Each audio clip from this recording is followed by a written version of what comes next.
एक बहन का वादा, एक अस्पताल का गहरा अंधेरा राज और एक ऐसी सच्चाई जिसे 15 सालों तक छुपाकर रखा गया।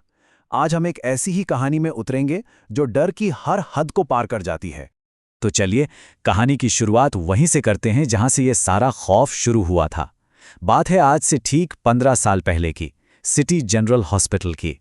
सोचिए, रात के 11:05 एक थकी हुई नर्स ने एक नए ऑटोमेटेड ट्रांसफ्यूजन सिस्टम की बहुत ज़रूरी चेतावनी को अनदेखा कर दिया। बस 5 मिनट बाद 11:10 पर 22 साल की प्रिया और 5 दूसरे मरीज बुरी तरह तड़पने लगे। और फिर अपनी गलती छुपाने के लिए डॉक्टर मेहता ने एक ऐसा फैसला लिया जिसने सब कुछ बदल दिया। वार्ड को बाहर से बंद करने का आदेश, और ठीक आधे घंटे के अंदर सब खामोश हो गया। 6 जानें चली गईं। और उस खामोशी में प्रिया के हाथ से एक खत नीचे गिर गया। ये उसके आखिरी शब्द थे, अपनी छोटी बहन मीरा के लिए। वही मीरा जो उस बंद दरवाजे के दूसरी तरफ सब कुछ सुनने के बावजूद कुछ नहीं कर पा रही थी। तो डॉक्टर मेहता के सामने 2 रास्ते थे, सच या फिर अपना करियर और अस्पताल की इज्जत।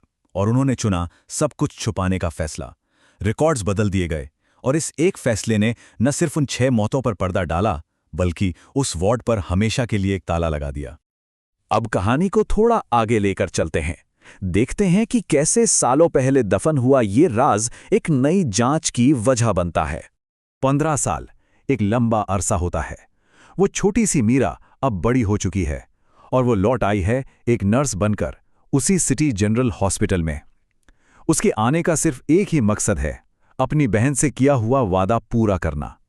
और आते ही पहले ही दिन उसे एक अजीब सी चेतावनी मिलती है।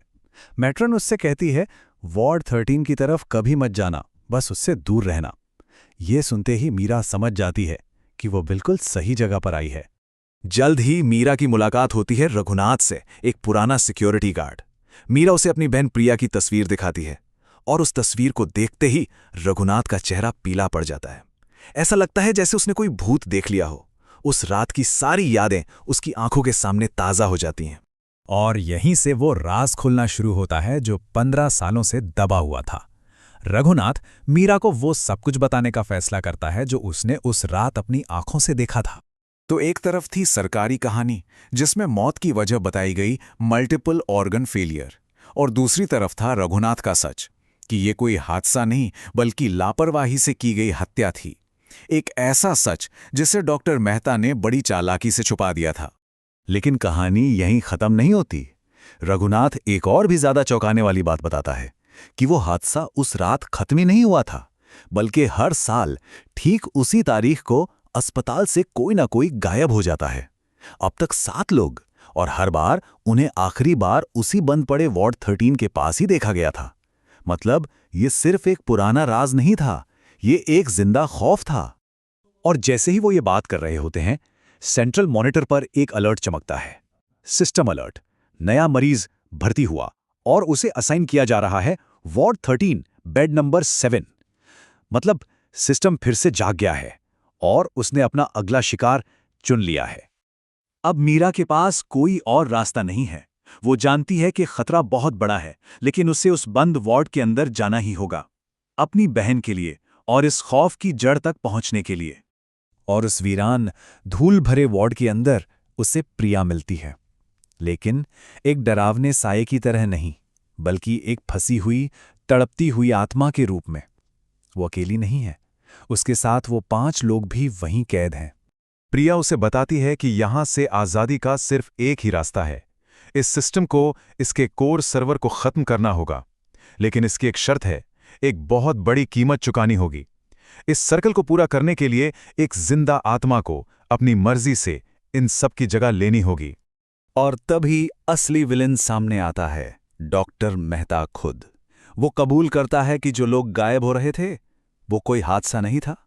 वो हर साल एक इंसान की बलि दे रहा था ताकि ये सिस्टम शांत रहे और उसका 15 साल पुराना राज ही बना रहे। ये सुनते ही मीरा के पैरों तले जमीन खिसक जाती है। डॉक्टर मेहता उसे खत्म करने के लिए आगे बढ़ता है और मीरा बेसमेंट की तरफ भागती है। उसके दिमाग में बस एक ही चीज है, आत्माओं का बताया वो आखिरी प्लान। और वो प्लान क्या था? पहला कदम बेसमेंट में मेन सर्वर को ढूंढना, दूसरा इमरजेंसी शटडाउन लीवर खींचना, तीसरा, फाइनल एडमिन कोड डालना, और चौथा, सबसे मुश्किल कदम, किसी एक को आज़ादी के लिए अपनी कुर्बानी देनी होगी। ये सब कुछ मिनटों में करना था क्योंकि मेहता ठीक उसके पीछे था। और तभी प्रिया की आत्मा सामने आती है। वो मीरा से कहती है, मैं तो पहले ही जा चुकी हूं मीरा, तुम इन्हें आज़ाद करो, बस बटन दबा दो।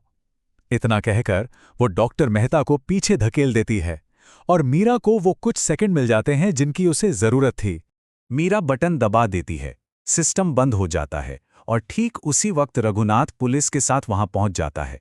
सारे सबूतों के साथ डॉक्टर मेहता को गिरफ्तार कर लिया जाता है। आखिरकार 15 साल बाद इंसाफ होता है। लेकिन क्या कहानी सच में यहां खत्म हो गई? एक सवाल अब भी बाकी है कि जब किसी आत्मा को शांति मिलती है तो क्या उसका चले जाना जरूरी है?